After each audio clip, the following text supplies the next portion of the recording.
If there had been a bathroom out here she would have dashed for it, but there wasn't.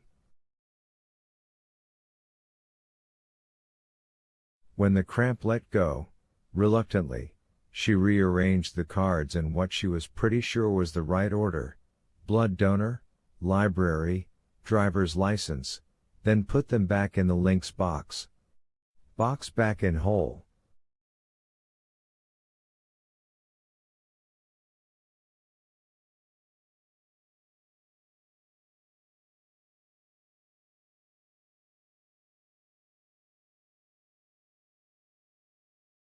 Pivoting piece of baseboard closed up tight. Carton of catalogs back where it had been when she tripped on it, sticking out slightly.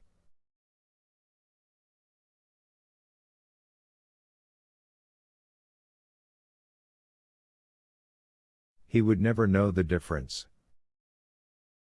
But was she sure of that? If he was what she was thinking, monstrous that such a thing should even be in her mind, when all she'd wanted just a half an hour ago was fresh batteries for the goddamn remote control. If he was, then he'd been careful for a long time.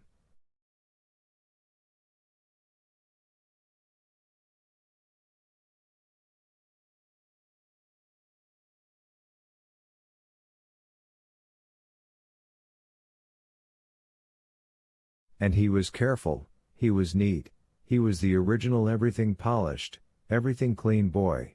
But if he was what those goddamn, no, goddamned, plastic cards seemed to suggest he was, then he must be supernaturally careful. Supernaturally watchful.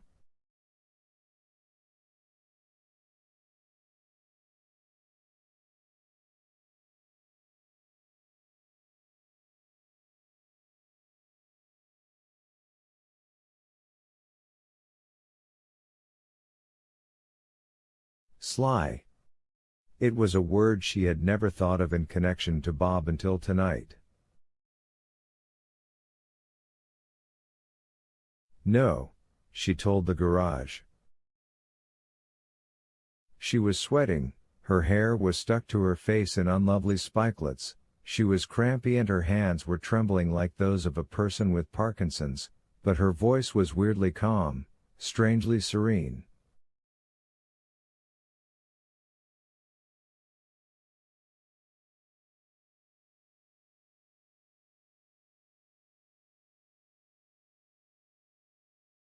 No, he's not.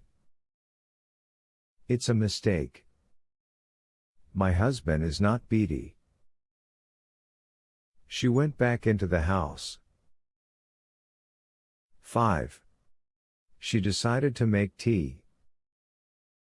Tea was calming.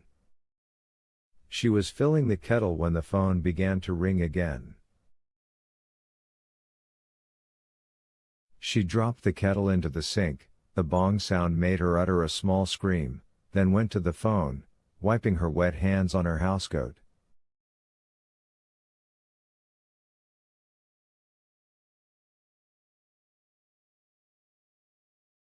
Calm, calm, she told herself. If he can keep a secret, so can I. Remember that there's a reasonable explanation for all this. Oh, really? And I just don't know what it is. I need time to think about it, that's all. So, calm. She picked up the phone and said brightly. If that's you, handsome, come right over.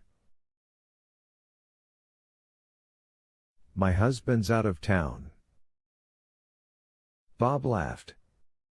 Hey, honey, how are you? Upright and sniff in the air. You? There was a long silence. It felt long, anyway, although it couldn't have been more than a few seconds.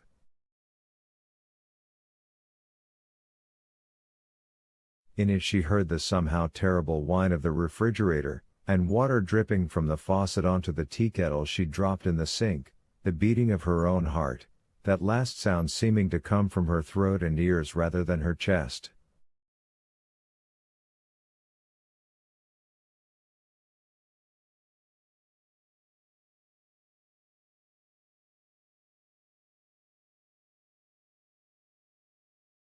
They had been married so long that they had become almost exquisitely attuned to each other.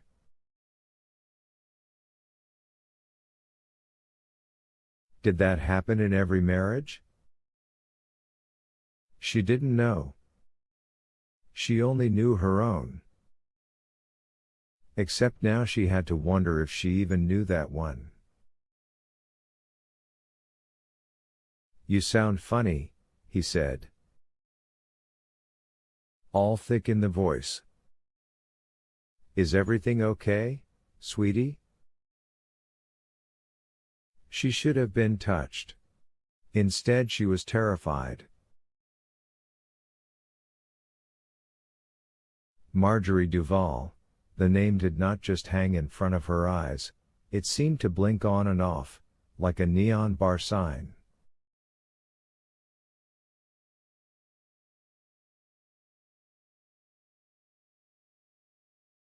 For a moment she was speechless, and to her horror, the kitchen she knew so well was wavering in front of her as more tears rose in her eyes.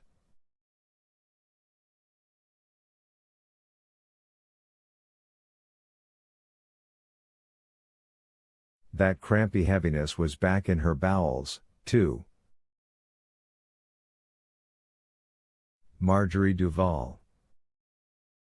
A positive. Honey Lane. As in hey, hon, how's life been treatin' you, are you upright and sniffin' the air?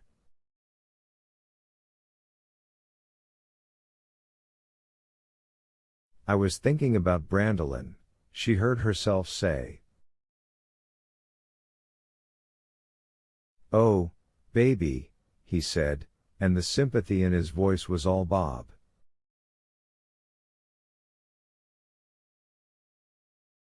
She knew it well. Hadn't she leaned on it time after time since 1984? Even before, when they'd still been courting and she came to understand that he was the one?